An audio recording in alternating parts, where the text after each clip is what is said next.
First of all, my name is Lawrence Garnell Stamps, Sr. I was born and raised in Lynchburg, Virginia. I was born in Lynchburg on the 1st of November, 1934. That makes me 75 years old, or 75 years young, but whatever one wants to call it. For the most part, I've lived my life here. I've traveled quite a bit, but I have basically lived in Lynchburg, except for a 4.5-year period when I lived in Cleveland, Ohio, outside Cleveland, in Shaker Heights, Ohio. But you asked me, among other things, to comment on the Depression. The Depression years were, of course, coming to a close. Well, what I like to say is, whatever white people call it, what a recession, we call depression. Now, you know, what they call the cycle is prosperity, recession, depression, and recovery. Those were the 4 things we used to always talk about in sociology up at the University of Maryland in Princess Anne, where I went to school. But by being born in the late fall, 1934, America supposedly was coming out of the Depression. But if one was black, born in the South, the Depression as such was something that we still felt the effects of. For instance, at the end of the school year, when I was a young boy, we were expected to take off our shoes, run around the yard barefooted, and to save your shoes for when you had to go out or go downtown or go to church or to go somewhere like that. But we were not expected to scuff up our shoes in the summertime. And that was a part of having challenges. We didn't always have money to go to the store and to buy things like other children could do. And if and when we could, there was a limit on what we could get. For instance, it was not considered odd to pay a penny for some cookies or for a piece of candy, what we would call a sucker or something like that, that one could get. It was rare that somebody would have a quarter. And when I was a young boy of 5 or 6, 7 or 8, it would be rare to walk around with a quarter, 50 cents piece of money in your pockets. In fact, if you had 50 cents or $1, you were supposed to put some of that in the bank for what my Aunt Halie called a rainy day. We used to wear what we used to call hand-me-downs. My brother Danny would get something new, and my youngest brother, Levon, would get something, because by the time it had worked its way down, it was too frayed for Levon to wear what I had worn, or John Marvin, or Danny. So my baby brother would probably get something new, and my older brother would be the first one to get something, and so he would probably get something. But the middle two, John Marvin and I, we didn't call them hand-me-downs. That was a part of the culture of African American people and the way they lived. When I first lived on White Rock Hill and then on Monroe Street, we drank well water. And we didn't just drink water out of faucets all over the house, because we didn't have them then. And so we would go out in the backyard, over the little slope in the backyard, and drop a pail down into a well, and then pull the rope up, and then bring the water into the house. We did not have what is called a refrigerator at that time, so people had what they call ice boxes, and the Iceman would come. A playwright wrote a play called The Iceman Cometh, and when the Iceman would come, that was a little phenomenon, especially during the warm months. We would run out and ask the Iceman to, when he took his ice pick and got different sizes of ice, then take those big clamps, and if you wanted to keep your ice box, as it was called, in the house, then he would take the ice, and if you wanted to help him, he'd give you a little something for doing that, and then you would take it into the house and put it in what was called an ice box. And 1/4 of the ice box was just for the ice, which would then keep the other things cold. So you didn't keep food in what we would call a freezer. I didn't know anything about a freezer until later in life. Those were just some of the things that you would do. When I grew up as a young boy, people for the most part didn't have a private telephone. So you had what they call a party line. So if you used the phone, somebody up the street or around the corner used the same phone.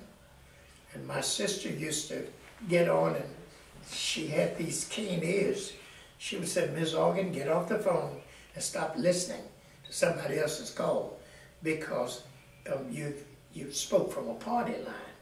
Now, if you were fortunate enough to be a school teacher or doctor or principal of a school, or to have a little business of your own, had your own phone, like Dr. Johnson or Dr. Wesley or Dr. Bulwer, or some of those people, you were considered what my father would call a big shot. And a big shot had certain kinds of things, such as when refrigerators were coming along, they had those. They were expected to have things like that. There was no such thing as a television. Nobody had those until later. And I remember I was almost ready to come out of high school before we had a television. And then it was what they call a black and white TV. So the picture was black and white. It was rare when I came along for a youngster to have a room of his own. None of us had a room of his or her own. No, my parents had a room of their own, but we stayed in the room, and usually there were 2 beds or bunk bed or something, and you had a bedmate. There's no such thing as having a bed of your own. I was in college before I had a bed of my own, or had gone off to work in Connecticut in the fields as a young teenager, or later on as a high school graduate when I went to Atlantic City. Then you had your own bed or something like that. But there was no such thing as having a room of one's own. That just was not something that you did. And if you had, we used the expression, your best coat. So if my mother would say, well, we're going to a program at church, so put on your best coat, and you know, you would know what your best coat was. And you also knew what it wasn't. And some people were not able to have both. So whatever coat you had, my friend Haywood Robinson, a little older than I, he has gone on now. He became the first African-American chairman of the school board. And he was a distinguished leader of the community action group. But in his early years, he was very poor. They were poorer than we were. And he was a little older than I. And he told me how he would take his pants he was going to wear to school the next day, and put them under the mattress so that they would have a crease in them so that he could wear them. There was nothing odd about seeing somebody with what we call slick pants, because you wore them a long time. There also was something called patched pants. And my mother tried hard that we would not have to go to school with what they call patched pants. But every now and then, you would have that. We were all expected to have what they call taps, rubber taps on our soles and heels to keep the shoes from twisting over to the side. And some people used to say, if you keep your shoes shined nice and polished nice, then people can't tell how old they are. So everybody was supposed to keep their shoes groomed real nice and the like. Many African Americans, when they came from big families, when I was a boy, you would cut all your hair off and then let it gradually grow back. And your parents, if they were fortunate enough to have a pair of clippers, which my mother had, she would cut the hair for some of my friends. And my sister came along during the time when young girls would straighten their hair, and they didn't have all these hair products. One of the things we were fortunate enough to have is my father worked at a place called Blair Laboratory. And they had products, so we had things like hair grease and other things. But long before that, we used to get, when I was a boy, we would get a thing of lard, and you cooked with lard. And my mother would take my brother John Marvin and we were dark brown, and she would, when we would go to Sunday school, we wore short pants, and she would rub our legs with the little white lard sheet that was at the top of the lard, so that you wouldn't be ashy. My father used to jokingly say, there are three kinds of black: jet black, ashy black, and rusty black. And he used to tell us, you don't want to be two of those. So all right being jet black, dark, beautiful black. But don't be rusty black, like you haven't washed your face and hands. And don't be ashy black. So one way you wouldn't be ashy black, John Marvin and my brother Danny was a cross complexion-wise between my mother and my father. So was my sister Doretha and my younger brother Levon. But John Marvin and I were brown, like my daddy, so darker brown. And that was all right. But don't you know that even black people used to call, we didn't use the word black, but if we called somebody black, that meant that person was very dark, and it was not a complimentary thing that you did. So that some African Americans who could afford to would put something called Noxzema. Noxzema was something that you would put on, and somehow it was supposed to lighten one's skin. My cousin, Jimmy, was very conscious of being dark brown. I never was. So he would cake Noxzema on his face. He lived and dreamed of the day when his complexion could be lighter. That never bothered me. I never said to my mother, I sure wish I was light like you. And she was nothing like a white person, not like you sitting over there. But she was what we call caramel. And but my father was the color that I am now. But I've always not been bothered about being, as they say, Negroid. And I used to know young people who would take clothespins and put them on their nostrils they said, to narrow their nose. I never ever thought about anything like that.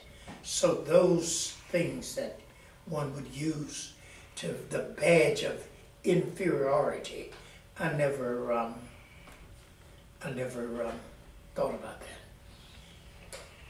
And so, being poor, I go back to the words Christopher Edley said. Christopher Edley became the head of the United Negro College Fund, one of the most powerful jobs an African American could have. And he held that position for almost 20 years.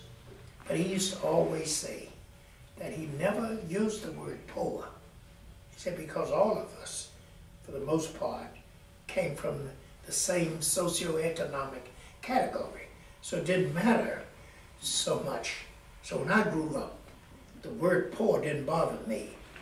But dumb, words like dumb and ignorant, words like that, stupid, I didn't want anybody calling me that.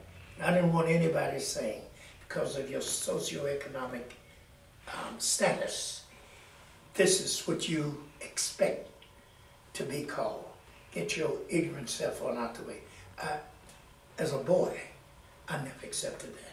And I surely didn't accept it as a teenager, or as a young man, or even as I am now, in what we call the twilight years. Nobody's going to call me that. Because first of all, they call me out of my name. And anybody who would call me that is him or herself, a dumb, ignorant something, or they wouldn't be calling me a name like that. So that's totally unacceptable to me. Now, one of the things that I was asked to comment about the Falwell phenomenon in Lynchburg. I didn't know all of the history of the famous Jerry Falwell, some of the sordid things about that his father did, or his uncle did. I didn't know any of that. But I did know that my father on weekends, to supplement the job that he had, would go over and work at a place called the Merry Garden. The Merry Garden was a nightclub, a restaurant, and the only thing I knew about the Merry Garden was that if you were black and you went up on what we used to refer to as Fairview Heights or Seminary Hill, up near the top of that hill was the Merry Garden, where my father worked on Friday nights and Saturday nights when I was a boy. And I used to hear him tell these remarkable stories. And he said, well, I'm late. And my mother said, well, your father gets off about 11:30 and he catches the bus. But sometimes he's going to be late because they have to unload the trucks. One day I said, Daddy, what trucks do you all unload? He said, well, you wouldn't understand. So then finally I said, well, why don't you try and see if I will understand? He says, well, the Falwells bring in bootleg liquor. And it comes from out of West Virginia somewhere. They bring in corn liquor and illegal liquor. And and we have to unload the trucks when they come in. And I said, well, isn't that what they call illegal? He said, illegal or legal. That's what we do. And we get paid a little extra for unloading those trucks. I found that interesting by this self-proclaimed head of the moral majority. I don't know what was so moral about that. But at any rate, that was one of the first things that I'd heard about the Falwells, who owned this place. And my father was not the only one who worked at Mr. Thornhill, who later became the first black mayor, said his father had worked out there. Chauncey Spencer talked about, he was around the age my father would have been, that he worked out there. So African Americans would work out there and do menial things. They weren't the waiters. They would work in the kitchen, and that Mary Garden was known for its food. Later in the 50s, when I was away at school, Jerry Falwell, it appears, he was a few years older than I, but he obviously had taken an old soda place, the old Dr. Pepper building, and was converting it into a church.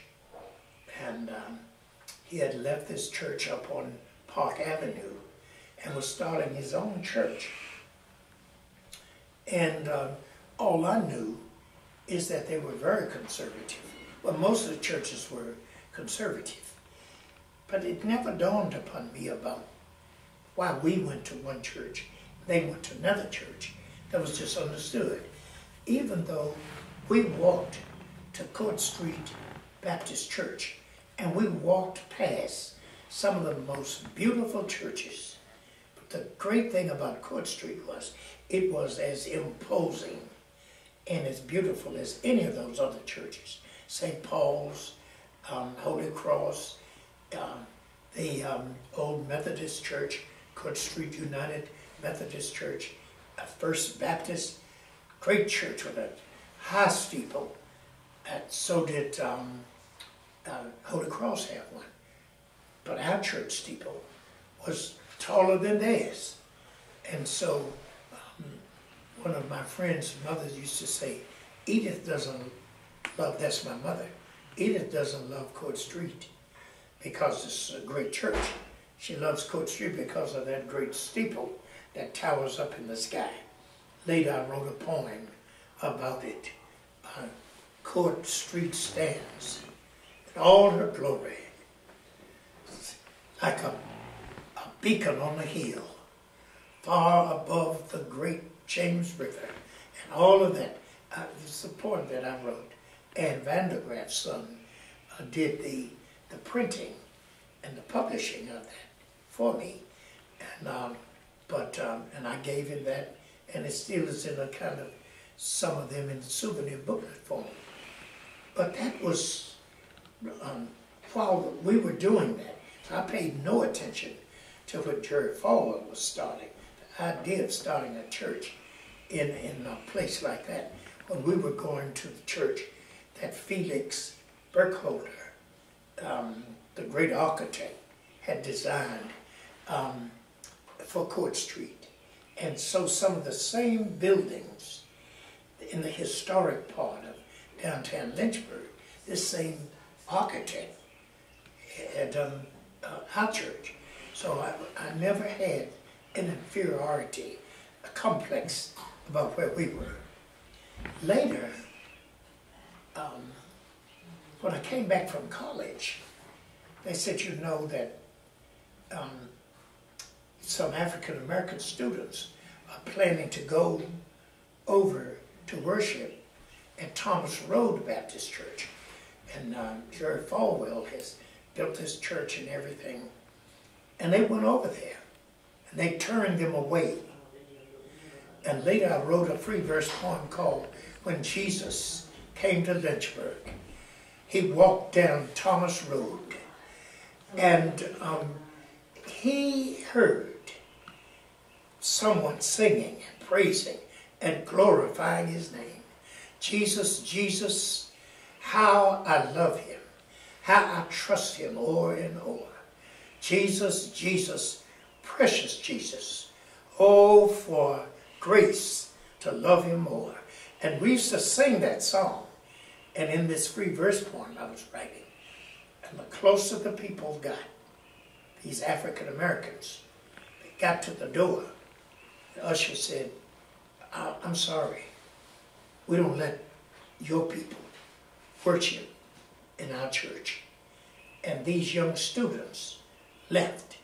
All they could hear was the great organ playing the refrain of that magnificent hymn, Jesus, Jesus, how I love him, how I trust him more and more. Jesus, Jesus, precious Jesus, oh, for grace to love him more.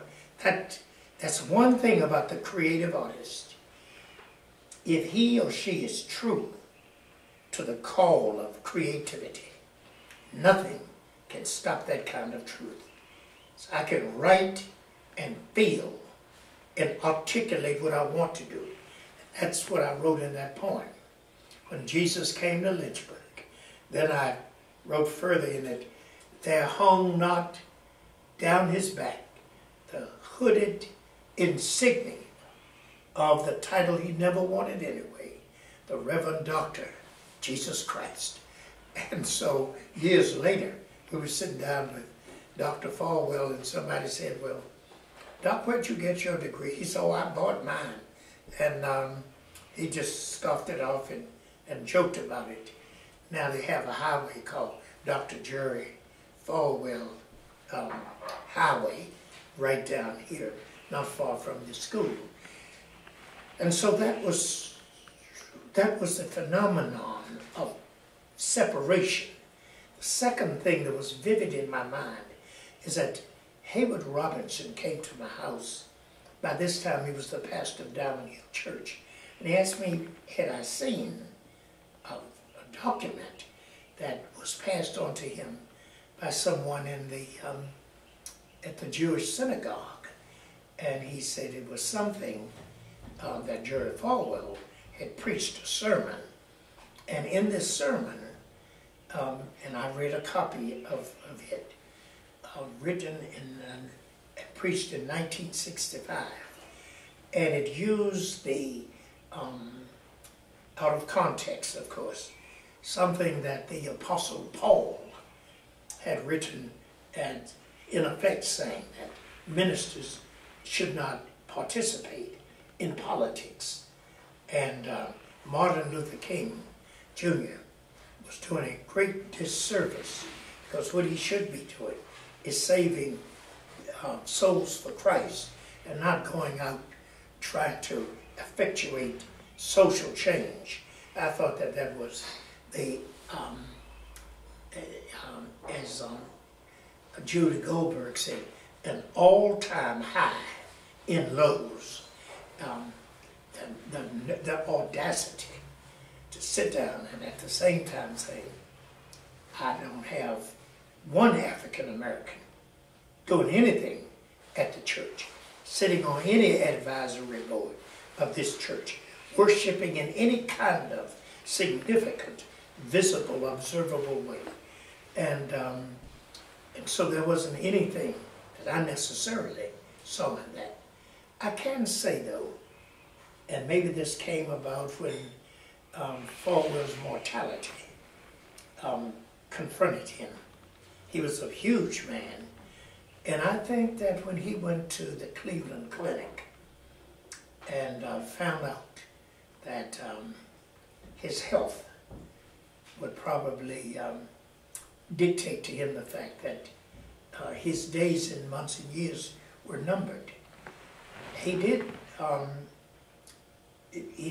eventually appear, at least on the surface, to try to make some changes, because he was trying to help to construct a legacy, and he didn't want that legacy he did not want that legacy to be totally negative in the area of race relations.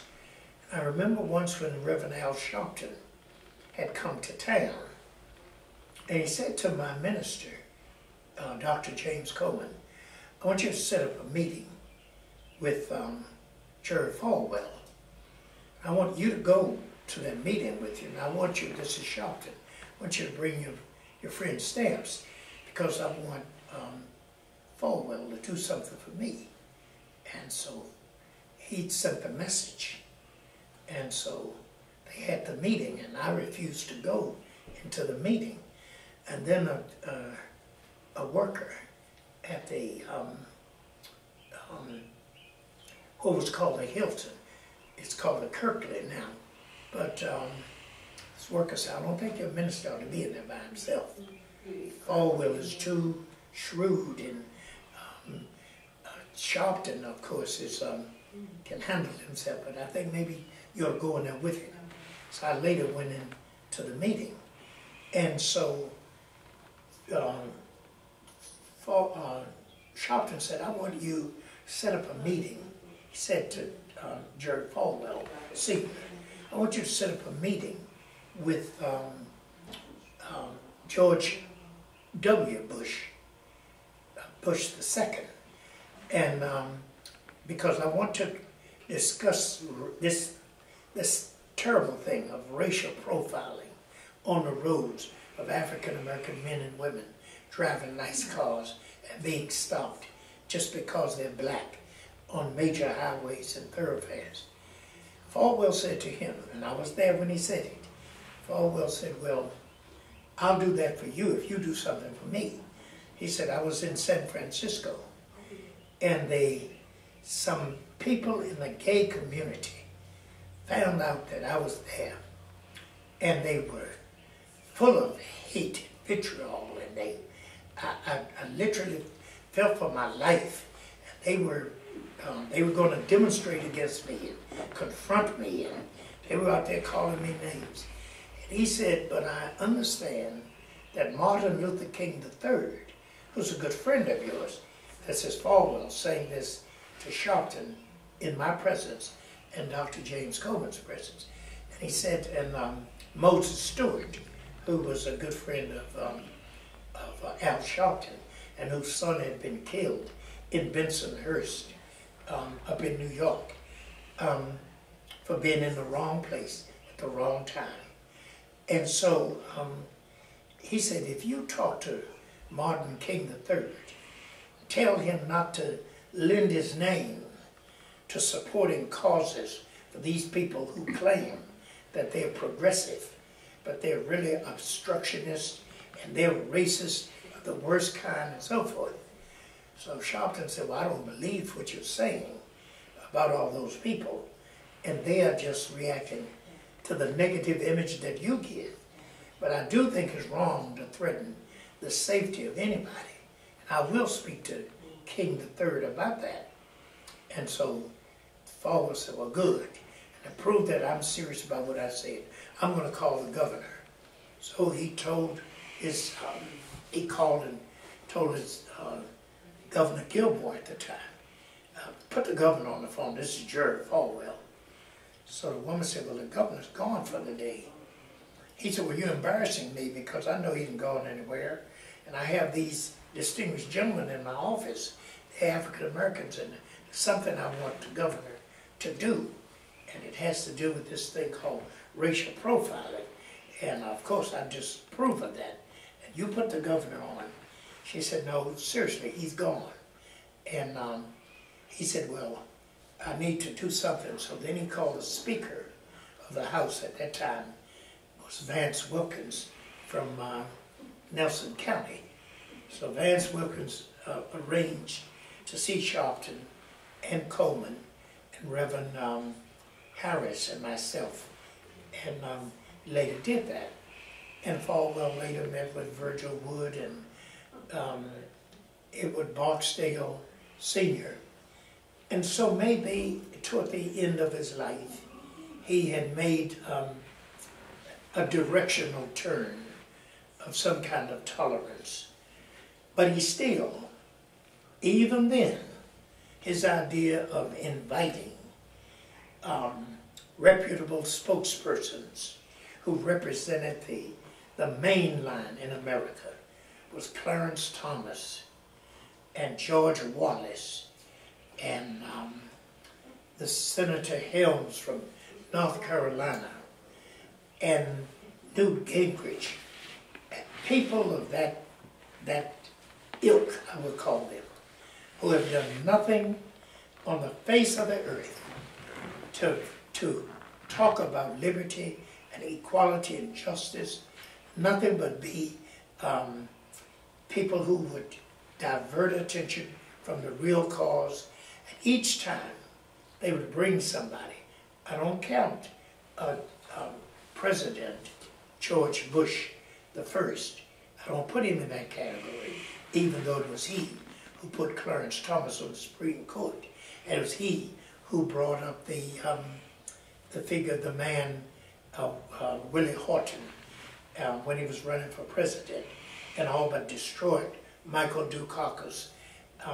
George Bush the first did that. But I still place him a notch higher than somebody like Clarence Thomas and George Wallace and Jesse Helms. That's scraping the bottom of the barrel, as well as bringing some of those people that he brought here. But I did have him on my television show when I first had my TV show, and I found him to be an artful dodger. I would use that word because he could. I said, "Now, do you hate anything?" And he said, "Oh yes, I hate sin." And he was generalizing, and I hate lying and cheating. I said, "But I'm talking about individuals." "Oh no, I don't hate anybody." I said, "Well, what about Jimmy Carter? I've never heard you say anything good about Jimmy Carter." So then he proceeded to get on Jimmy Carter. However, in the process, Falwell did arrange for me to interview Eldridge Cleaver. But the Eldridge Cleaver that I interviewed, and the Eldridge Cleaver who wrote Soul on Ice, that was like opposite poles. This Cleaver had turned arch-conservative. Oh, he called Andy Young, Jesse Jackson, Julian Bond, called them the worst names in the world. Called them pimps, pulpit pimps, thugs, everything. But Falwell, he just praised to the highest. And so people have a way, not just white conservatives, but African Americans. So my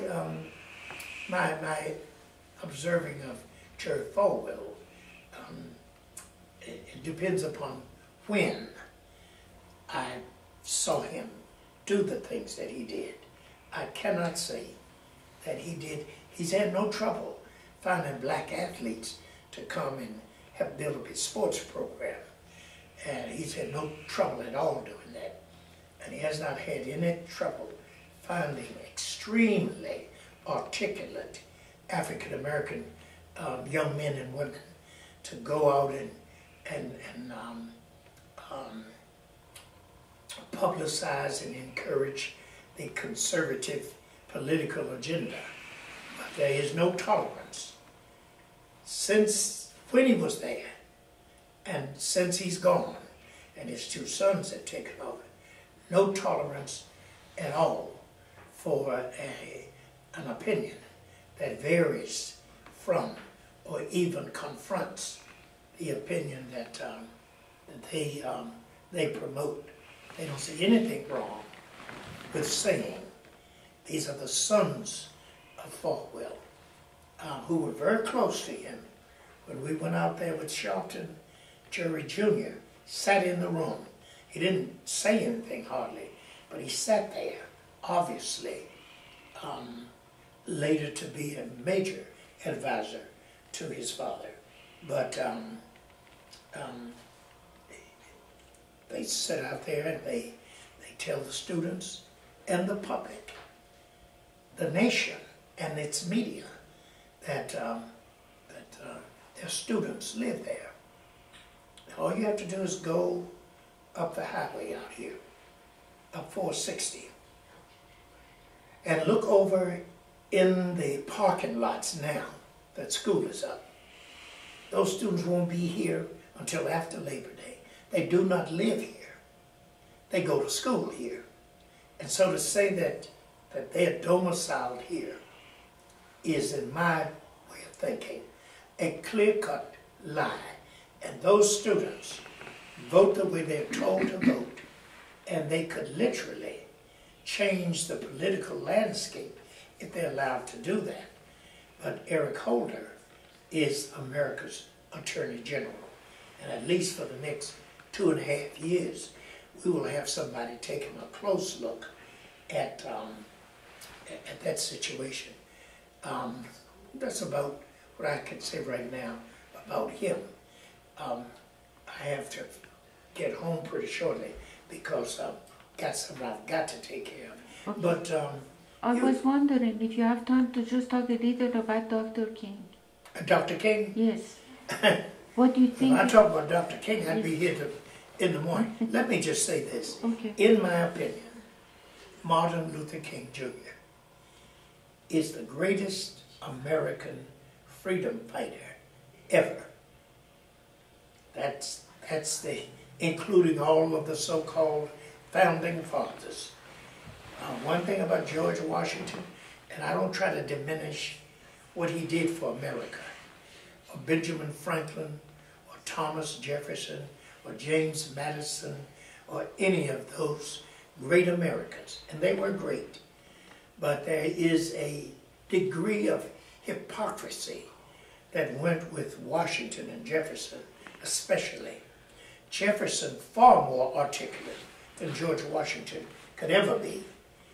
But it was Jefferson who himself wrote the words, "We hold these truths to be self-evident that all men are created equal. They are endowed by their Creator with certain inalienable rights, that among these rights are life, liberty, and the pursuit of happiness." Then he goes on to say about what a true democracy will do. And I'm talking about Jefferson, and he even says, when these people call me a militant and a reactionary and a troublemaker, I said, you don't know a real revolutionary. Jefferson said, if the government does not do what the people says that it should do, they should abolish the government. This is Thomas Jefferson. And institute a new government in its place. Thomas Jefferson said that. The deist Thomas Jefferson, who also admonished America to make sure that there was a clear-cut separation of the church and the state. By the state, he meant the government. And so Jefferson was an articulate, brilliant genius, a man who had considerable talents in science, agronomy, government, mathematics, astronomy, all of that.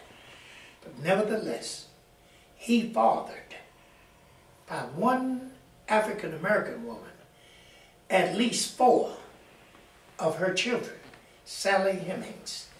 And he didn't have any. No matter what the purists say, they tried to say everything. They couldn't be his children. They were somebody else's children, and so forth. But the real biographers will tell you that. That's not why I call him a hypocrite. The hypocrite is, he never freed Sally Hemings in her lifetime. She was still a slave. She shared his bed and birthed his children. But she was still a slave. And so that was hypocritical. I'm saying all that in the framework of Dr. King. Now George Washington had no children. But that didn't mean he didn't have some fun on the plantation. His wife was one of the wealthiest people in all of Virginia, all of the South, and they had more slaves, to my knowledge, and in my scholarship and research, than almost any single couple in the Revolutionary period. And I don't know anywhere that it says in that time that Washington, who was born in 1732, and Jefferson was born in 1743. But I didn't see anything but Washington had freed any slaves, including this Willie Lee that took care of his horse and all of those things. And this mysterious young woman named Venus, who appeared to get special treatment from him. I don't know what she did to deserve all this special treatment. Venus has the same name as the planet and as the great tennis star, Venus Williams. But Martin Luther King, by comparison, as an orator, as an activist, as a civil rights pioneer, a waymaker, Martin Luther King went to college when he was 15 years old. He graduated from college when he was 19 years old. He read his first book when he was, through hardback book, when he was 6 years old. He had a master's degree when he was 21 years old. He had an earned PhD from Boston University when he was 24 and a half years old. He could have taken on a job. He was a scholar, taught by some of the finest educators in the world. He did postgraduate work at the University of Pennsylvania, at Stanford, and at Harvard. So when one talks about intelligence and training, you're talking about the best of the best. But there are plenty of educated fools. So it didn't just mean because of his education. When Mrs. Parks sat down on that bus, Martin Luther King was just turning 26 years old. He was the minister of Dexter Avenue Baptist Church. He knew Rosa Parks because he was active in the Montgomery, Alabama struggle down there. He was a member of the NAACP. I wrote a prologue to a poem about Rosa Parks. Defiant, noble, brave, and kind. You gave us hope that day. You raised the mighty sword of truth and drove all fears away. We'll never, ever be the same. No matter what we do, we found our faith on higher ground, and all because of you. That was something that I wrote in a tribute to Rosa Parks when she died in her 92nd, almost 93rd year. The day after Rosa Parks refused on December 1st, 1955, to give up her seat, some of the leaders in Montgomery, Alabama, African American, went to pull together a group of leaders. They concluded, well, we need somebody who is articulate, who is not a part of some pre-existing clique, who is courageous above all, who can be our spokesman, and yet who can relate to the people. And so they looked among themselves and asked this 26-year-old minister, and for almost 13 years, he stepped out on the stage of what I call world history. Before it was over, kings, popes, all kinds of people had sought out King, not he then, had sought him out. J. Edgar Hoover waged an unrelenting, hate-filled crusade against, they talk about the word jihad. It was almost a jihad. What he ordered people in the Federal Bureau of Investigation to do against Martin Luther King. He claimed that he had tapes of Dr. King having illegal and illicit relationships with women with whom he wasn't married in hotels and all of that. Tried to silence King. The only way King was silenced was that somebody shot him when he was 39 years old. Can you believe? He just lived to be 39. Started his movement at 26. So for about 13 years, King, more than any single individual, changed the direction of American history and how it was going to treat men, women, boys, and girls, the aged, all of those things. Dr. King drew up the Civil Rights Plan that later John Kennedy and afterwards Lyndon Johnson passed into law. But there's something over here in the library, right here on these grounds, called the American Heritage. And it was put together by one of King's lieutenants, Wyatt T. Walker, who has been out here on this campus more than one time to speak and to lecture. And he put the American Heritage books out. He edited them, and in it, he lists the whole plan that eventually became the outline for the Civil Rights Act and the Voting Rights Act of 64 and 65. That's Martin Luther King. In 1963, Dr. King, A. Philip Randolph, Dorothy Height, who just died,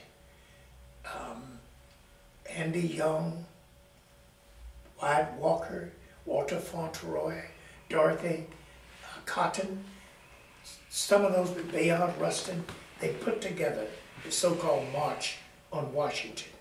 It was my good fortune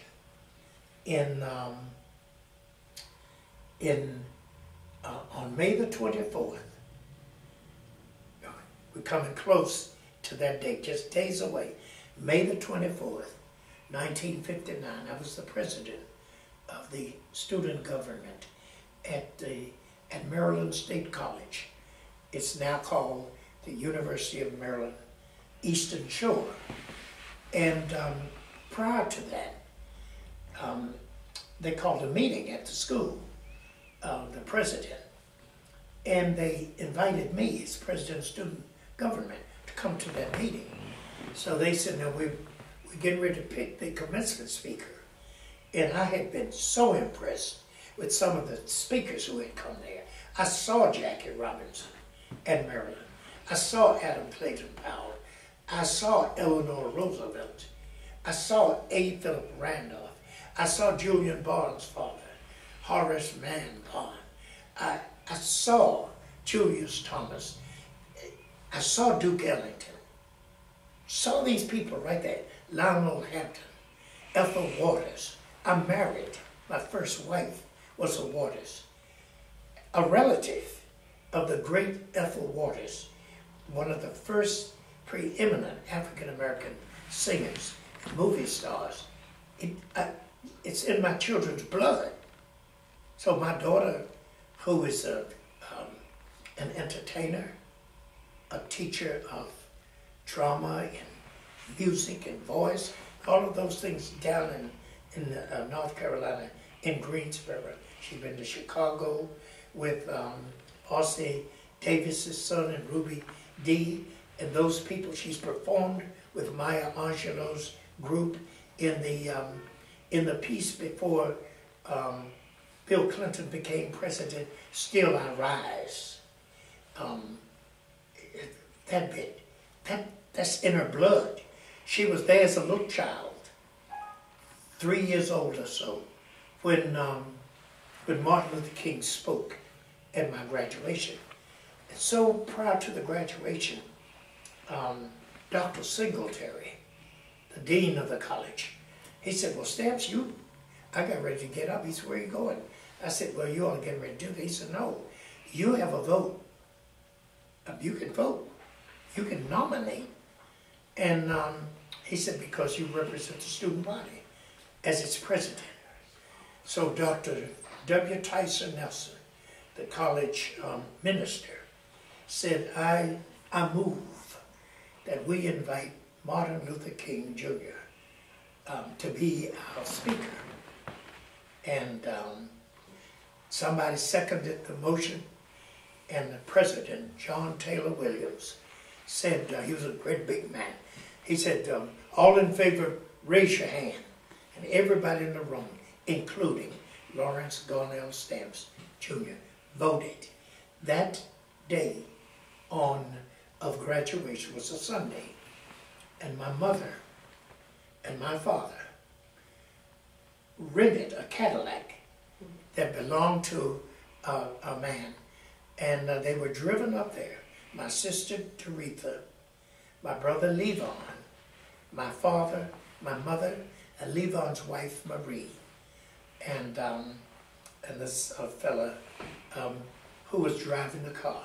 There are pictures on the wall in my house of my parents standing out there in front of Kaya Hall where Dr. King spoke.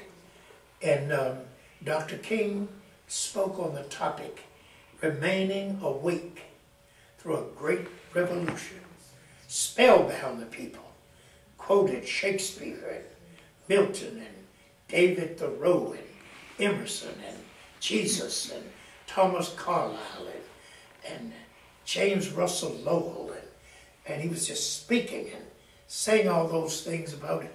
And if I'm wrong, then Carlyle is wrong. When he said, no lie can live forever. This is King. If I'm wrong, William Cullen Bryant is wrong. When he said, truth crushed the earth will rise again. If I'm wrong, he said, James Russell Lowell is wrong. When he said, truth forever on the scaffold, wrong forever on the throne. Yet that scaffold sways the future, and behind the dim unknown standeth God within the shadow, keeping watch above his own. Just quoting that. He quoted Shakespeare. He did all of that. It was amazing. It just was amazing. So I found that to be remarkable, what King did.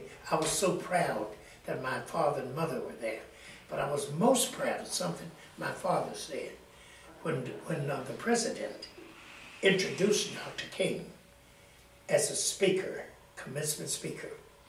Among the things he said, he has been the recipient of 400 or 500 major awards.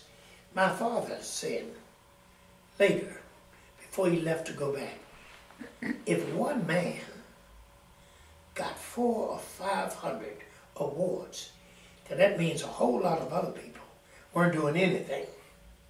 So what we need are some more leaders.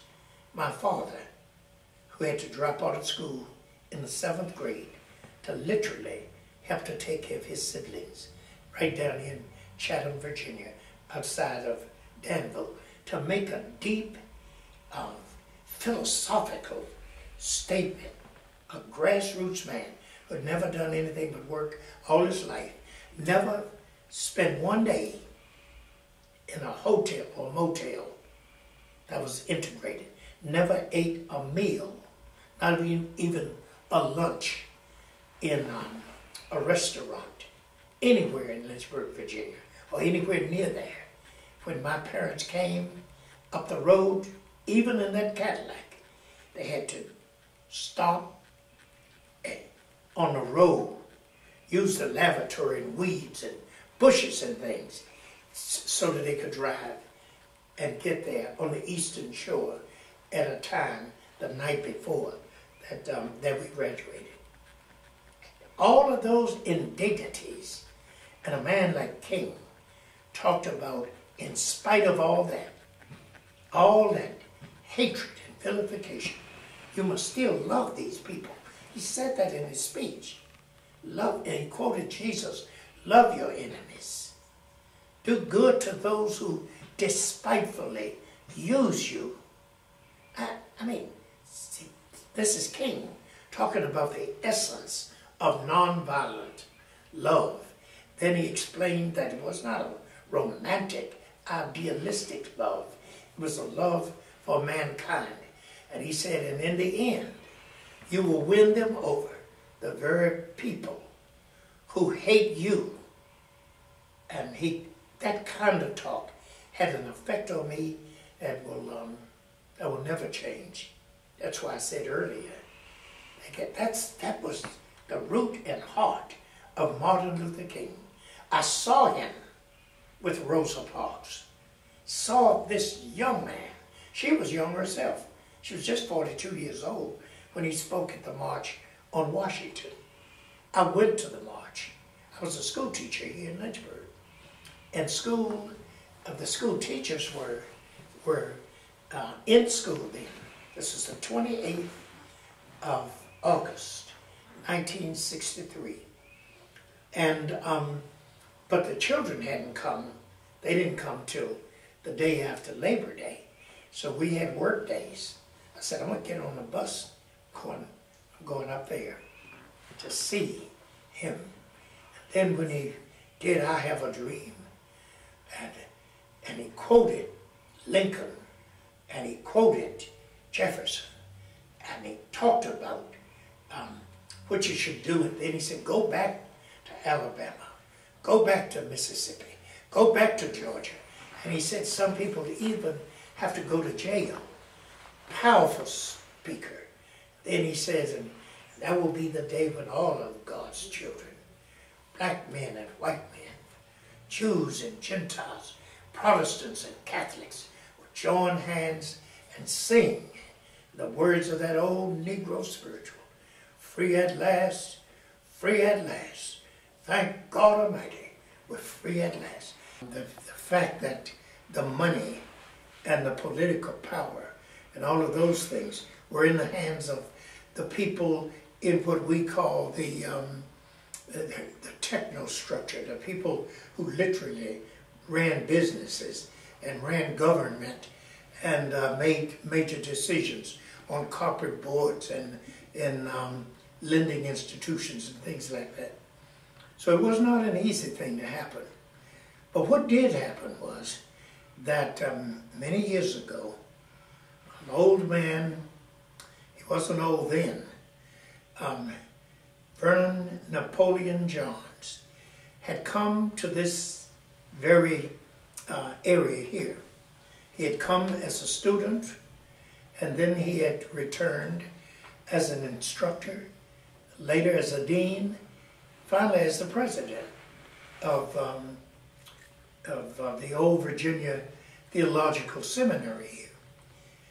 And at the same time, during this long period from 1926, say until 1943, he had also been for 2 periods the pastor of Court Street Baptist Church, which is now listed in the National Register of Historic Places. Johns was an individual from a farm down here in Darlington Heights, near Farmville, Virginia. So he knew what it was like to live a rugged life, but he also had a gifted mind, and he could not and he would not accept any kind of lifestyle that was less than what other people had. He was what we call a genius. He could remember things even as a young boy, and that's how he ended up here in Lynchburg, first as a student at the Old Virginia Seminary School. But when he was the pastor of Court Street, he railed and cajoled and badgered the members of the church not to accept substandard living, inferior status, rights and privileges that other people had. And he encouraged them to have not just racial pride, but to be independent and all of that. they had a relatively sophisticated transit system here, and Reverend Johns would tell his people if they had to ride on in the back of the old trolley cars, and then later on the city buses, then it would be better either to walk or to find alternative ways of moving around, but not to just acquiescently accept riding in the back of the bus and being treated in a way that was really uncivilized in the greatest country in the world. And so one of the things that Dr. Johns believed was that people should fight for and struggle to register and vote, because a voteless people is a powerless people. At the same time, there were some other 2 or 3 other individuals in the community bold enough and independent enough to speak out. One was the poet Anne Spencer, who also had been a student here and was a contemporary and friend of John's. She was what we would now call a member of the upper middle class. So she worked if she wanted to work. And so she was free to be at home, to write, to create, to entertain friends and things like that. Well, 3 individuals crossed paths, and Lynchburg was never the same. Vernon Johns was one, and Spencer, the poet, was one, and Sterling Brown, the Howard University educator, but before that time, a man who had finished the Ivy League school, had even graduated from Harvard with a master's degree, and he came here because he could not work. All this is in the 20s, so in the 1920s. So here you have Vernon Johns, Anne Spencer, and Professor Sterling Brown, all living and working, all free spirits, all brilliant and gifted people. And the one thing they like to do, they like to talk, but they like to act. And they challenged people to do various kinds of things.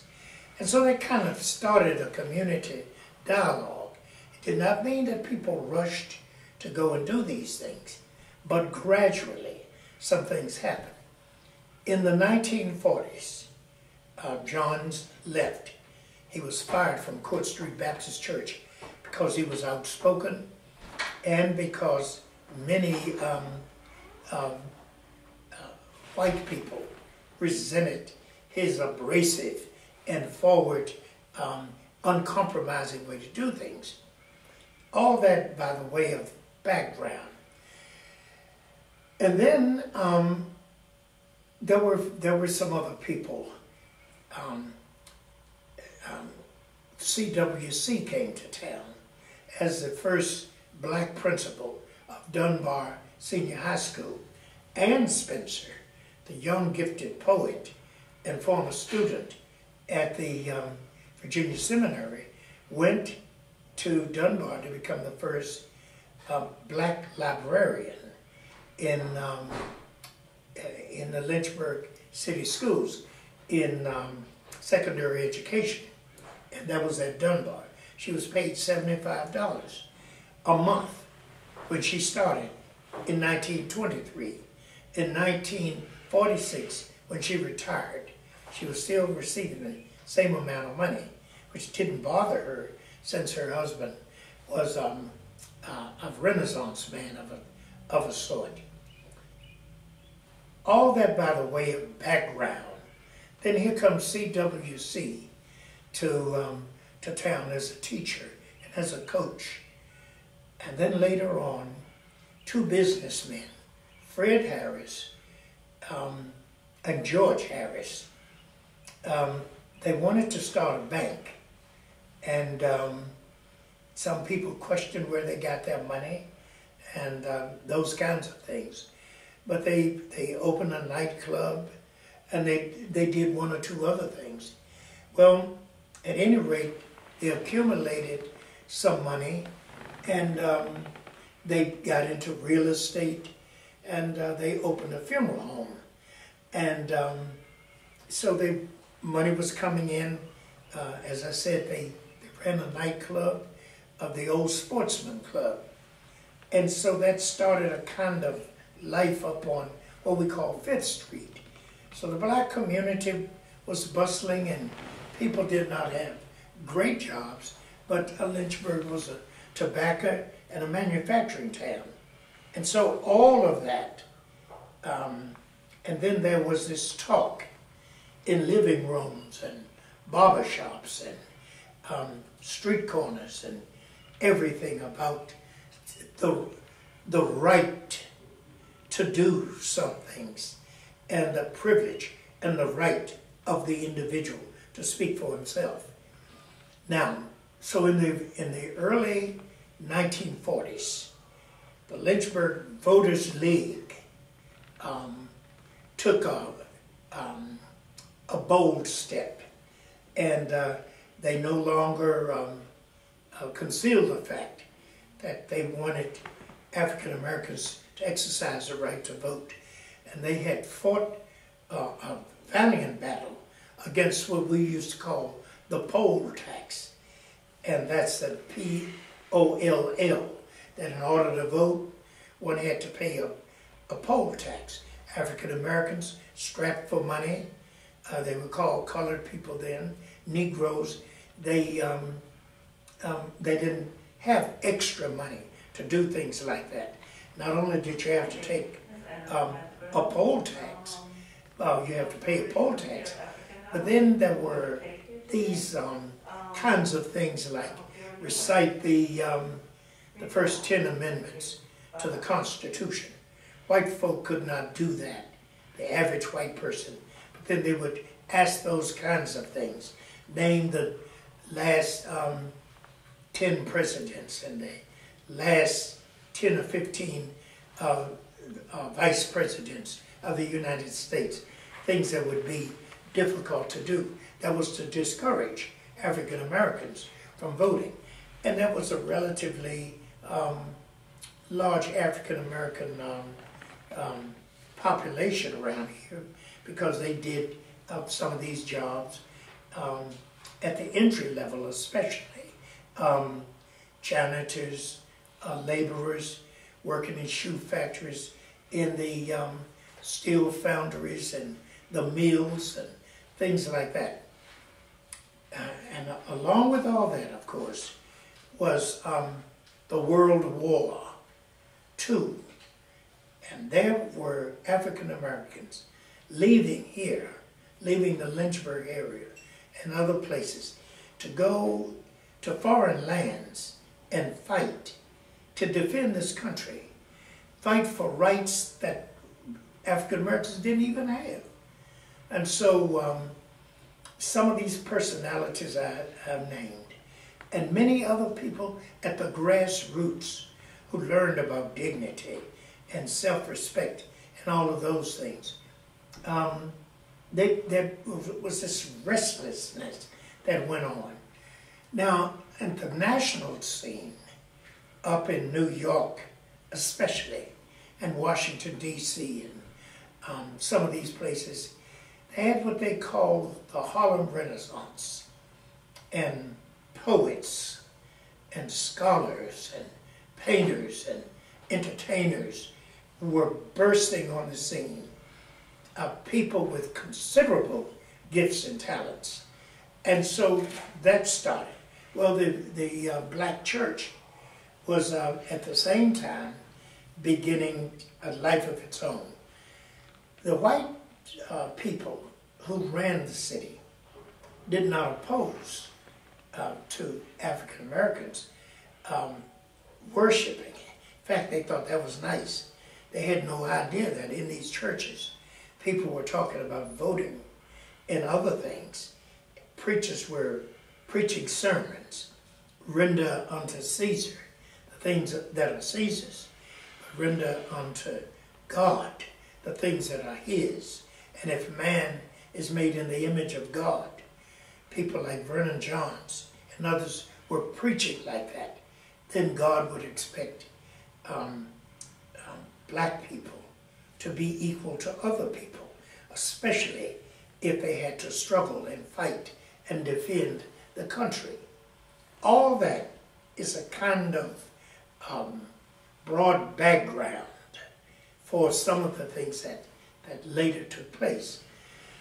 Well, in the passing of time, something happened, a phenomenon after World War II, and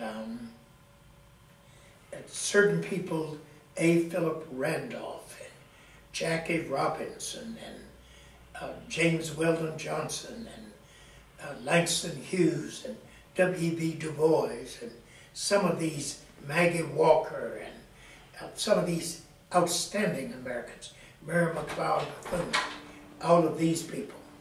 I'm going to take a break right here. Hi, Miss D. I just called you. How you doing? Good to see you. I'm just leaving therapy.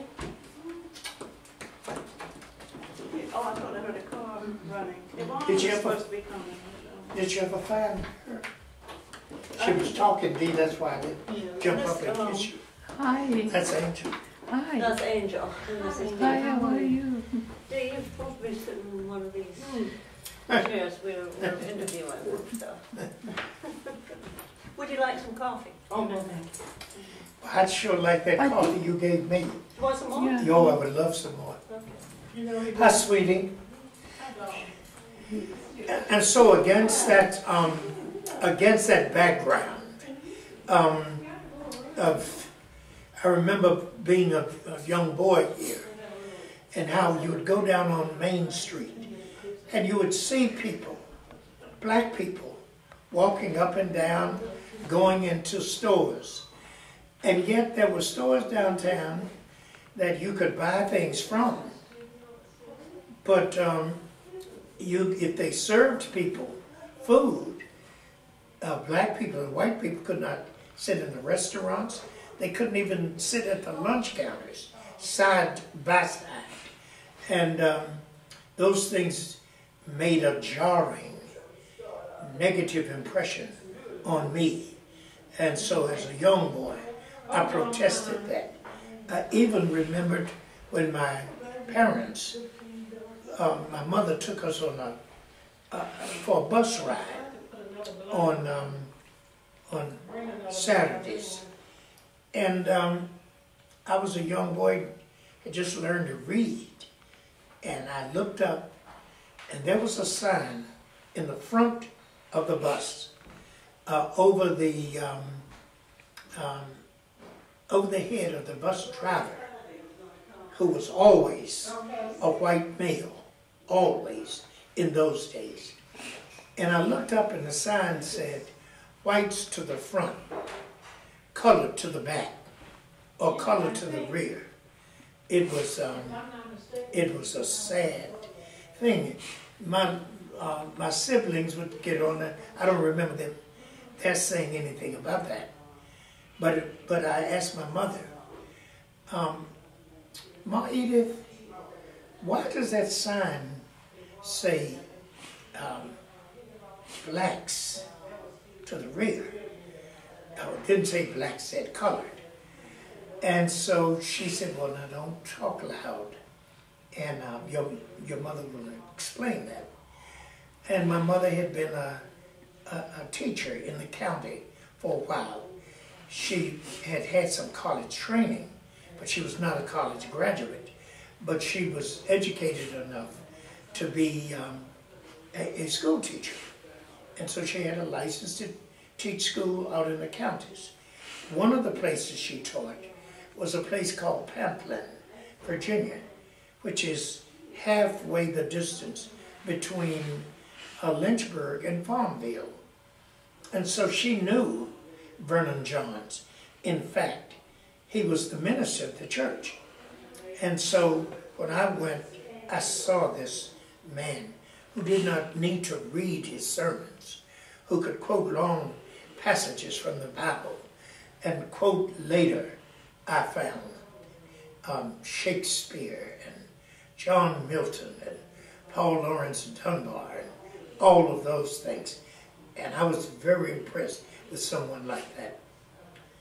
But eventually, the Harris brothers hired as their manager of the growing funeral home, Merrill Warren Thornhill Jr. They called him, his nickname was TD. And TD took over the reins, M.W. Thornhill Jr., of the Voters League, and he gave it some structure and organization. Prior to that, Mr. and Mrs. Edward Spencer. Edward Spencer was Ann Spencer's husband, and they had formed the first permanent chapter of the National Association for the Advancement of Colored People, called the NAACP. And then also during that broad period of the somewhere between 1919 and 1941 or 42, then African Americans had begun to teach school and to instruct students and to counsel them and to do that. So you had the church, you had the schools, you had the Young Voters League, and you had the NAACP local chapter functioning. And then you had the black church. So there, between those 4 or 5 or 6 organizations, you saw the beginning of something. Now, there were no such things as unions then. And basically, Lynchburg has been primarily a non-union city. The people who operated these businesses would not tolerate unions because they thought that if they were unionized, then the people would talk about equal pay for equal work and such things as that. And so that was the panorama of things. That's the kind of background for some of the things that happened. Now specifically, we were to talk today, and there are 2 folk who were going to join with us, and they obviously are going to do it, but they doesn't look like they're going to do it today. And we were to talk about voting and voting rights and the struggle to get people in large numbers to vote, and what happened in the Lynchburg Voters League during the 45 or 50 or 55 or 60 years of the Thornhill leadership. He was not the only person, obviously, doing these things, but he was the one who took the leadership and gave the structure to that. And then there were other people out there talking about the right to vote. It is amazing when one remembers that it was not until the latter part of the 2nd century, the 2nd decade of the 20th century, that women had the right to vote at all in this country. It is amazing that while America boasted of the fact that it was the greatest nation in the history of the world, that females, adult women, not adult black women, but adult women, period, could not even exercise the right to vote. And that was at the closing years of World War I. It is amazing. They control that Caucasian men had on the lives and fortunes and the destinies of black people. It is a a permanent spot, a permanent negative scar on the life of the United States of America. And to have been in that struggle as a young teenager, and later as a returning college student, and then as a school teacher myself, and as an organizer, I'm just proud of that fact that I took an active, visible part in that, and that I had the privilege to work along with and to observe some of the finest individuals I've ever known in my whole life in this town, men and women. Some of them were ordinary people, just hard-working people.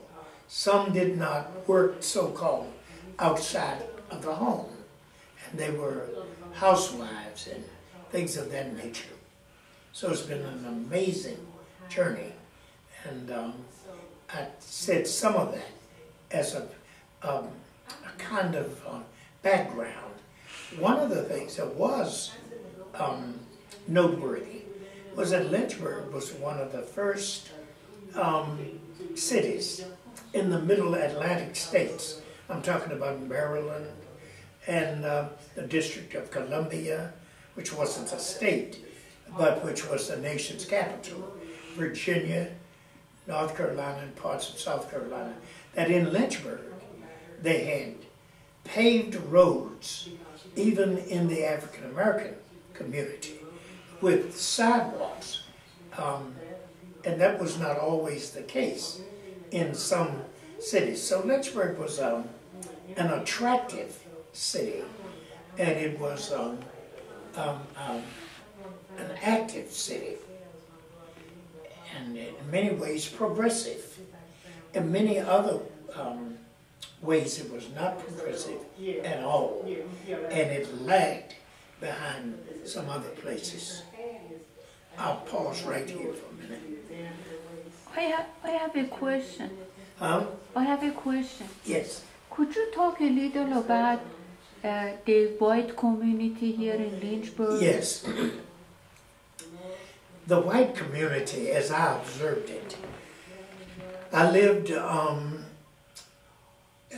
was born on White Rock Hill, but early on we moved into a large family home that had belonged to my grandparents and my great aunt's house, and my mother took over as the head of that house, and my father moved there with the five of us, the children. And it had a basement upstairs and a downstairs. But there were no white people who lived in our block. But when you went to the corner of 15th and Monroe, white people lived on Monroe Street, but 15th was like the dividing line. And so if you went all the way up Monroe, from 15th to 16th, white people lived. And if you crossed 16th Street and went from 16th to 17th, white people lived there. If you went the other direction, which was walk out of our house at 1408 Monroe Street in Lynchburg, turn right, you would go up the hill. 2 blocks up the hill was Dunbar High School and Payne Elementary School. They would be up there. But when you went, then that means 14th and Monroe, and then you'd get to 13th Street, and 13th was called Salem Street then. Now it's called Dunbar Drive. And from 13th Street to 12th Street, all of that was black. But then when you crossed over 12th Street, all of the houses on the other side, on Monroe Street, white people lived there. So white people lived from 12th and Monroe to 11th and Monroe, and then when you took a left at 11th and Monroe, up toward Floyd Street and Y Street and Fillmore Street and Buchanan Street and Pierce Street, all past 12th. White people lived there. So we saw white people quite a bit. But there were these dividing lines, what I call lines of demarcation. And African Americans lived where they lived. But in order to get to our schools and our churches, we had to walk through white neighborhoods. And that was interesting, because you didn't go and visit white people. They saw you, and they saw you up close. One of the things that I found was later, when my mother had stopped teaching, because she had to come home and take care of her growing family. She later got a job working at the Stay Clean Bakery. And so we would go up to the bakery to get breads and cakes and other things that she got at a discount, and meet her and bring those products back to the house. And we had to go through the white neighborhoods. And we did that so much, some of the white people actually knew us by name, and they would speak to us and things. There were some things we never did. We never went at their invitation up on their property, through their gates, up their steps, to sit on their porches with them. It still was a community in which black people, for the most part, worshiped at black churches, attended black schools, and white people went to white churches, attended white schools. But when you went into the downtown district, all of the facilities were owned and operated by white people. The black people served as janitors and custodians and those kinds of things. One of the things that I found very interesting was that African Americans, after Edward Spencer, Ann Spencer's husband, became the first letter carrier, and then some of his relatives and in-laws, the Bondurants and the Harrises, they were mail carriers, and the Hugheses, a small group of people. And I remember my Sunday school teacher, Mr. Charles Evans Sr., worked in the post office, and that was considered a very good job. It was an inside job, and the like. That's what it was. That's what it was like.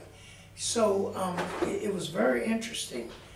I found it extremely interesting that when we played catch-up games of sports, sometimes the little white boys would play with us. And we would ask them what went on in their schools. And I noticed they were no more articulate than I was. In many cases, they weren't as articulate. So I concluded that whatever they were learning or not learning in their schools was no more and no less than we were learning in our schools. And so I would go home and say, why do we have to go to a different school when the little boys up there at 15th and Monroe and 16th and Monroe and up that way don't appear to be any smarter than we? So why don't we go to school together? I was always curious and inquisitive, and I had a mother, and to some extent my father, but my mother would explain things honestly to us, and she would say, one day you're going to college. And we were, as Christopher Edley said, we didn't use the word poor because everybody was poor, just about. So whatever we were, we might have been disadvantaged or and maybe didn't have certain kinds of things. But we surely didn't have an upper class, even though there were some people who had worked their way up through the system, had gone to college or had gotten some kind of education and training beyond the level of high school, and did in fact own some homes. And that was interesting. It was interesting to me, for instance, that I was born in a home that our family owned. My grandmother owned the home that I was born in on White Rock Hill. And my mother's house that we moved in at 1408 Monroe, we owned that house. And Mr. Burton across the street owned his house, Mr. and Mrs. Burton, and Mr. Johnny Patterson's mother. The teacher Henrietta Patterson Jones owned their home, and Mr. Hull, our next door neighbor, built his home with his own hands. He built the house at 1418 Monroe Street, and later the Beverleys, who were very light complexion people, they called them free issues or something like that. But for all intents and purposes, they were just straight-haired, light colored people, as we called them then. They owned their house. And so, and you walk down the street, on the other side, the Burtons, the Tremere, the Johnsons, go up the hill, the Browns, the Penns, the Gordons, the Fishers, they own their homes. The Organs, Mr. Thornhill, you heard me talk about, they own their homes. How that phenomenon happened is an interesting story that's going to be a part of this wonderful experience.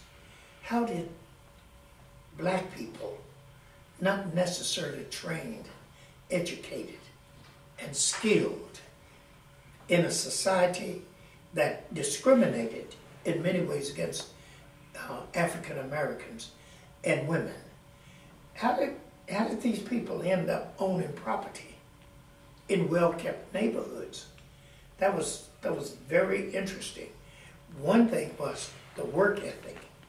My father never missed a day at work. I never knew that he missed a day at work. So that when I became a school teacher, the work ethic was ingrained in me. For 27 years, my mother worked in a bakery. And I never knew of one day, except when maybe the asthma, she had asthma in the summertime, would get to her, that she would miss any time from work. So when I became a teacher, when I retired, I had 242 unused days in my record that I couldn't defer or give to or credit someone else to use the time that I had not used, because we just believed in working. My brothers all worked. By the time we were 8 or 9 or 10, we would go and work with my uncle on the properties of affluent white people. And that was interesting, because the city manager of the city of Lynchburg was a man named Robert Morrison, and he came from a wealthy family, and so he took the leadership and was a fine gentleman. But my Uncle Willie lived on the property, had his own room and other things there in the Morrison mansion. But we, as young boys, would go over and do work as my uncle got older. And the Morrisons still let him live and work with them, but his steps were growing slower. So we used to go and take care of the garden and shovel the snow and take the old things we used to call clinkers out of the furnace in the home of these rich white people. I never will forget one Sunday when we were boys. My brother and I went over, as we were taught to do, go up the driveway of these rich people and knock on the back door. Then they would let us in, and we would go and set the furnace so that it was a coal, a stoked furnace. And one day, for some reason, nobody came to the door. My uncle was not there, and the black woman, Miss Molly, a fine old woman who used to go and prepare their meals, wasn't there. So my brother, Levon, and I went to the front door, and the Morrisons had company, and there we were, two little colored boys, as they would say. We knocked on the door, and we told them why we were there, and they let us in. We walked right through the living room of this gorgeous mansion. And we went downstairs in the basement, did what we had to do, and then we went back home. And no sooner than we got home, my father said, "You'll have to go back around to the Morrisons." I could see that as if it happened today. And I said, "Go back for what?" They said, "And apologize." I said, "Apologize? Why do we have to go and apologize?" They said, "Because you all went to the front door." I said, "Well, that's the only way we could have got in, is to go to the front door." And because, remember, we didn't go over there to play with his young children. We went to do the work. So they said, "No, you've got to go and apologize to Miss Torchy, this beautiful red-haired, rich white woman, because you all knocked on the front door and went through the house. So go over there and apologize." So we went down about 2 blocks from home and sat on the sidewalk.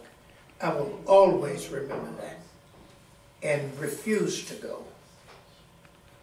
And later I wrote a poem called "Dear Mama," a free verse poem. And I said, "Thank you, Mama, for understanding why I could not, one Sunday afternoon, go over and apologize for knocking on the front door of a rich white man's house to do work for him." And I had to go and apologize, of course, because black people didn't go in to the front doors of white people. I never forgot that. Never, ever forgot that. The fact that my mother said, "Now you all have not." So then later my father said, a day or so later, "I understand y'all didn't go over there and apologize. What happened?" And my mother said to my father, "I'll explain what happened to you." My father didn't say anything else about it. Obviously my uncle had told my father that we had come in. And so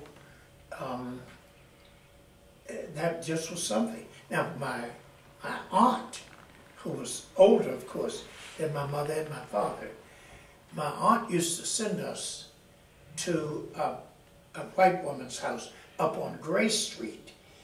And on Mondays, we would go and take a basket where she would later wash and iron the sheets and the pillowcases and the things. And then later in the week, we would take them, ironed and everything, and go up the back steps of what was called the Shelmore Apartments. And we never asked any questions, because as far as we were concerned, that's the only way you could go up.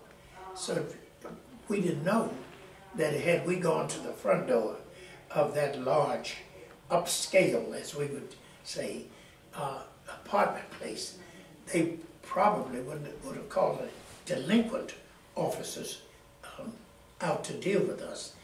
Those were the little subtle things.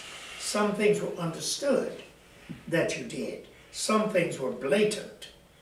For instance, when we would go down to the old Leggett's department store, we'd go to the store, and I never will forget, black people and poor white people went to a place called Leggett's Basement, and you could get things at a discount price because they were quite of the quality as what you could find on the main level.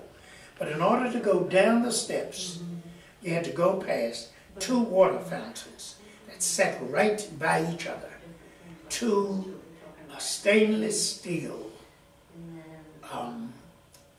water fountains. And over each water fountain, there were some words. One said white. So the white people who wanted to get a drink of water would drink from that water fountain. And then black people, over that water fountain, it would say colored. I don't know whether it was the defiant nature of a young boy or what, or whether it was the seeds of non-acceptance of racism and discrimination and those insidious things. But I know that my brother, John Marvin, and I, when we would be sent down to Leggett's Basement to get something for my aunt or my mother, we would look at the floor manager, and if he were not looking our way, we would deliberately go to the white water fountain and drink from it, run down the steps, and on occasion, if they would catch you, you went back down there a month or so later, the floor manager would say, at Leggett's department store. Now, the next time you come in here, if I see you drinking out of the wrong water fountain, we're not going to let you come in here to pay on your family's bill or for some other purpose. We won't let you there. And those were some things that, as a pre-teenager, that an individual would take on his own to protest in his own way. That's what I did as a boy.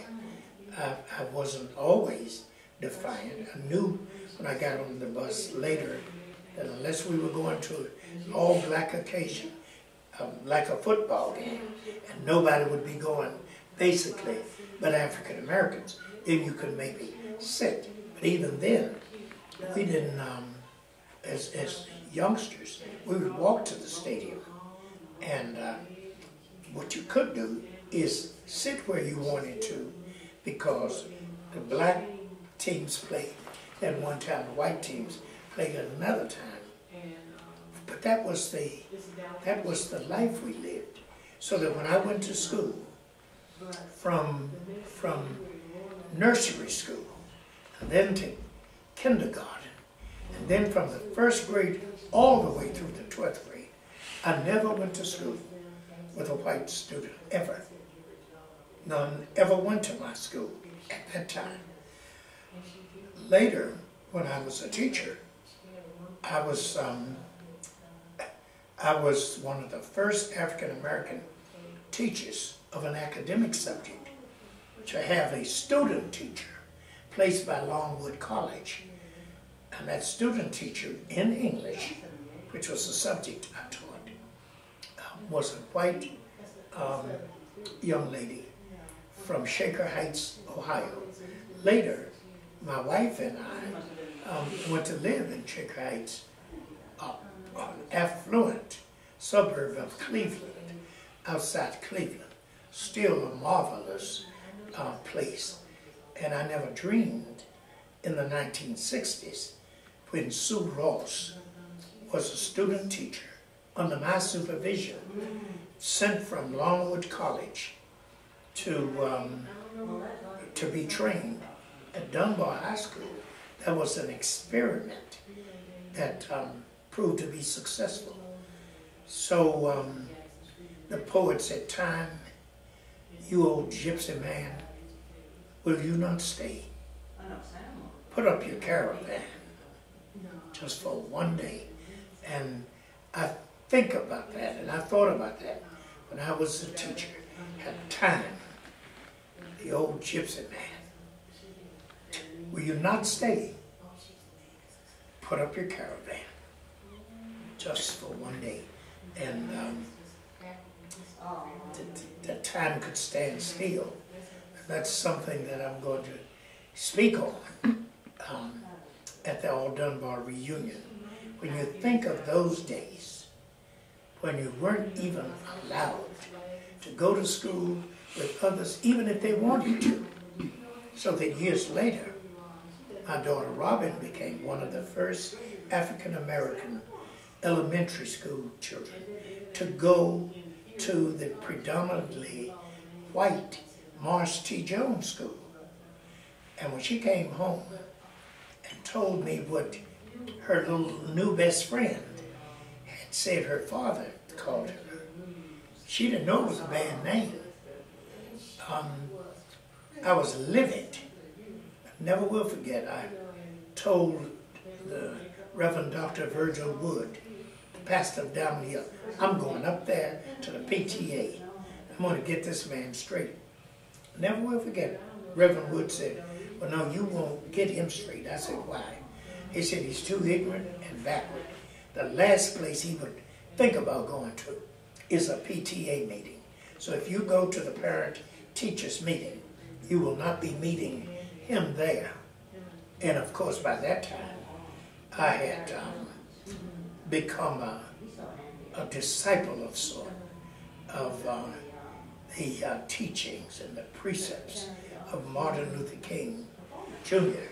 and the notion that you don't, Dr. King used to say that in the long run, destructive means cannot bring about constructive ends, for the ends are pre-existent in the means. And so you can't do something bad to attain something good. That's impossible to do. And so I wasn't going to go and confront that man in a physical confrontation, but I had planned to confront him in a verbal kind of way. But even then, that was going to be an impossibility, because I'm pretty sure he had not even been, by that time, to some of the schools of higher education that I ended up going to. So Lynchburg is just a wonderful thing. I would not trade. When I came up, and born in 1934, 75 years ago, it's a long time. But to live through all of that, I mean, to live through the last vestiges of the Great Depression, to live through World War II, and to read as a young boy, I was just fascinated with the stories of Joe Louis, and Jackie Robinson, and Marion Motley, and all Buddy Young, all these trailblazers in sports and other things, people who knocked the walls of discrimination and segregation down, had the opportunity to go over to Walter Johnson's house and to see Althea Gibson before and after she became the first African American to win the World Championship of Tennis at Wimbledon in England, over there before British royalty in 1957 and 1958, to actually see her on the tennis court of Dr. R. Walter Johnson, a man who was a pioneer in sports, and a man who gave me my first nice gift when I got ready to go off to college. And so to encounter people like that, like Dr. Johnson, I saw him once when the man for whom I'm named, Lawrence Johnson, died. His wife was afraid to go back up the stairs and make sure he was dead. So she called to tell my sister, to tell my parents. They told me to go up there and to see.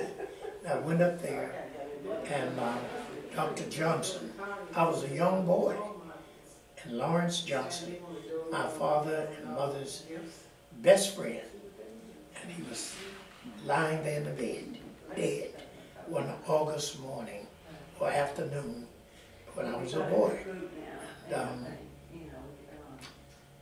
Dr. Johnson, I was amazed at this black man who was a skilled doctor. He had his little doctor's satchel, and he was putting it back together.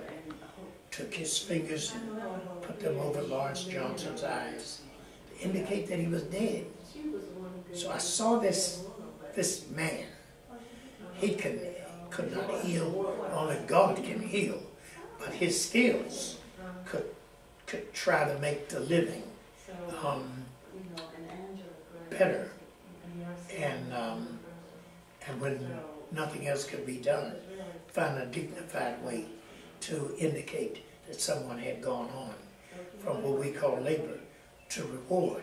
So those were my role models. So people like my mother and my father, like Vernon Johns and M.W. Thornhill and Ann Spencer, people of that nature. My teachers, I did know and still know the names of all of them after all those years.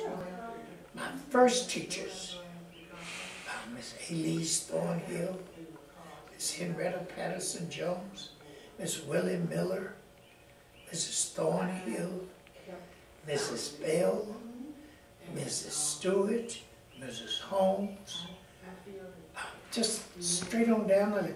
This Janet Irvin, I later taught alongside her. She was a teacher of French, but when I first went to her class, she was in the 6th grade. Delphia Slaughter, one of my mother's best friends, the first man to teach the 7th grade in elementary school, Dr. James Taylor. He's in his 90s now, but he was my 7th grade teacher. Still can remember them in order. Mrs. Lillian Hutchison taught me in the 6th grade. Mrs. Lillian White taught me in the 5th grade. All of those, Mrs. Olmsted, the sweetest, nicest teacher. She taught us Mark Twain, all of that. Those people, Maggie Harris, you could just remember, they were our role models. And so the one thing I never pretended to be was ignorant. I never had tried to be haughty about opportunity. But I knew, after I'd been in school a few years, that whatever they want to call me, black, nappy-headed, this, that, they can say those things, not to my satisfaction and not with my permission. But they could not say that I was ignorant, and I would not accept that. Because the very people who would be saying that would be putting ignorance to shame and would be displaying what they would be accusing me of being. So that's kind of an intro to some of these things we'll be talking about. The Easy Glass was packed. I knew that I was going to go because I was a devotee of his at the time. But there were teachers that I taught with who would not go. Yvonne Thornhill Ferguson was there, and very visible with Ann Wesley, who, and Yvonne was to be here earlier with Dolores Fowler, who's sitting right over there across the room as we do this. And all of us, by that time, if you could read a newspaper or listen to radio or look at TV, you knew Martin Luther King, you knew what he was all about. And so King came here. I told my students that as many of them as could go, hopefully they could, but you couldn't insist that they go, because some parents were afraid for their kids at that time to go, because they just integrated the school system. Dee Fowler sits here, and I sit here, and our children were some of the first to go to some of the schools. They weren't the first to go to EC Glass because they weren't that old then. So when my daughter integrated Morris T. Jones with Virgil Wood's kids and Shirley Abbott's kids, Martha, her sister Martha's kids weren't there then. Shirley Abbott's kids were there. Glover Cardwell's child was there. There were about 4 or 5 of them up there at the school. And Dee's daughter went to Frank Roan School, which was at 9th, and right at the top of the hill on 9th Street, right above Madison. And so when Dr. King came, I ran into O.C. Cardwell, one of my best friends, and O.C. Cardwell and I helped to bring Daddy King here with some others who were on a committee. That's Martin Luther King's father. But at any rate, it wasn't Daddy King I was going to talk about. I was going to conclude just talking about the E.C. Glass thing. I never will forget that Virgil Wood, Dr. G.F. Jackson, a local dentist and a great civil rights leader, independent, handsome, tall, good-looking African-American man, and his wife hosted Dr. King at their house, because King couldn't stay at a major hotel or motel in this area. Cardwell came up to me and he said, well, you know, you're probably going to lose your job. I saw you going down the aisle when they asked for volunteers who would help with voter registration and trying to get people to encourage them to vote. And this was before the Voting Rights Act had even been passed. So he said, well, you may as well go with me because, and he was half joking, half serious. He said, because you might not have a job tomorrow. I said, where are you going? He said, I'm going out to Dr. Jackson's. Dr. King is going to be over there. I said, man, he spoke at my graduation. And that's why nobody could have kept me from coming tonight. So I said, I'll go with you. So we left. When we got to Dr. Jackson's house, Dr. Jackson, it would be like this room and the other room over here, a part of this Africa house and the exhibit area, minus the wall. And so maybe the 2 rooms may have been, they clearly were wider than this area here. And they may have been slightly longer. I never will forget, we walked in the room and somebody had taken one of these high back chairs, not a recliner, and had put it right in the center of the room. And people were sitting around in chairs. Dr. King was sitting off almost like in a little island. Andrew Young, Lynn Holt, the lawyer from Norfolk, Dr. Milton Reed, the publisher of the Norfolk Journal and Guide, who was on the national board with Martin Luther King. They hadn't put Virgil Wood on the national board, but he shortly was going to be on the national board. And all these people, Lee Thaxton, all these, Virginia Hughes, Natalie Jackson, and S.E. Everett Gordon. Some people were not in the room. My minister, Harold Carter, who knew Martin Luther King very well, but who had come from Selma, where they treated black people awful. Maybe he just didn't want to be singing there because he wasn't even up on the stage.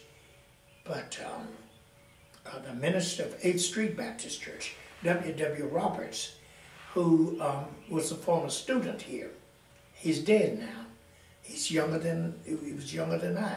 But Dr. Roberts, Reverend Roberts, went to, now Hayward Robinson wasn't there because he had moved back here. Wood was the pastor of Diamond Hill Church.